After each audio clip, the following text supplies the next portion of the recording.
And so it begins. The growing season has well and truly started for us. We've got tomatoes, bell peppers, and some herbs like rosemary in here. The pots are extra space. Everything has a dripper. I've just set up these pots so the drippers are running their first time, making sure that they're not spraying the leaves. The pots are potentially temporary, but we shall see how they go in here, if there's enough room for everybody. We've done 2 lines of irrigation line, well, back and forth on the bed, and then 1 extra line for the pots. And we've got our seedlings in here, well and truly loaded, under a shade cloth to avoid excess evaporation or sunstroke. We've also got irrigation lines lined up underneath there, so when we get our Malabar spinach seedlings growing, we're going to be able to plant that up with Malabar spinach, as it does handle semi-shade and it loves a greenhouse. Couldn't think of anything else, but that's a good option. Maybe we'll have loads of Malabar spinach. Our wee fig tree from a local fig has been happily growing away in this pot. The strawberries are going lovely. We're getting a nice bowl every morning from them. We've also done an irrigation line outside, like the proper lazy gardeners this year. Somebody's been plucking away at our mulch. I think our resident blackbirds. Yes. Oh well, they'll come back. There's more tomatoes and celeries and things out here, as well as some eggplants and a basil.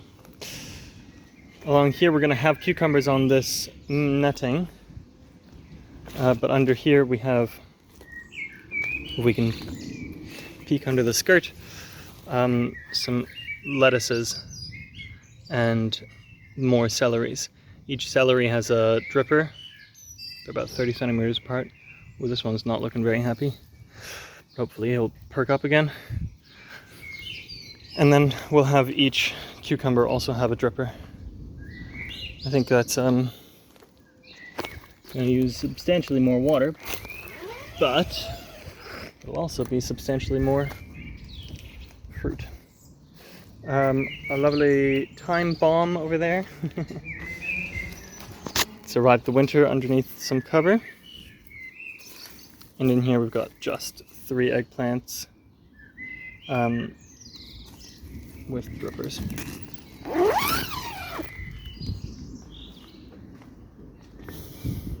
From the road, from the driveway, we can see our got a little lavender growing there, and some more thyme and rosemary and flowers, as well as our new water tank.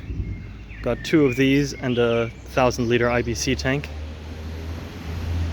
This lettuce was last year's lettuce, and it's growing out to seed now, but we're still getting a decent amount of cut lettuce off of this.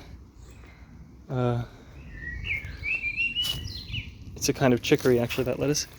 Here we've got some sage that grew, that we purloined from a Croatian island, and it sowed its own seeds into this pot, and they're looking a little dented, but we'll have a couple of days of rain and they should perk right up. That pot mostly just has rocks in it to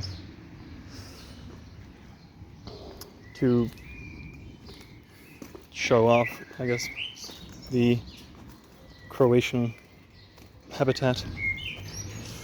These beds will get beans and pumpkins and things that can grow up our rigging, and I think that's going to be a grand old thing. Got a giant parsley that just went to flower. It survived the whole winter out there. Oh, I hooked myself on a bush. Around here we have where we grew some pumpkins last year, and we actually did get a couple of pumpkins off of it. And a blueberry. The only blueberry that survived. Well, we only had two, but one of them died. And this one is fruiting nicely actually for us. So I have high hopes. It's got a whole bunch of stems down there that I've kind of buried. And apparently you can bury the stems of the blueberries and they'll root into them, and then you can clip them off and replant them somewhere else. This bed did get some kale and leeks, and we hope to see some, whatever that is, some vegetables out of there. Although they have very little sun back here, only about 3 hours of sunlight maybe.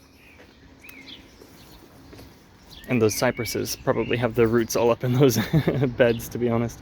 We never walled them off, but that's how it goes. Show me off your garden when you've got a chance. I know you said you're just growing weeds at the mow, but let me know how it goes. Loving these strawberries. All right, catch you later. Couple more sage seedlings from our resident sage bush.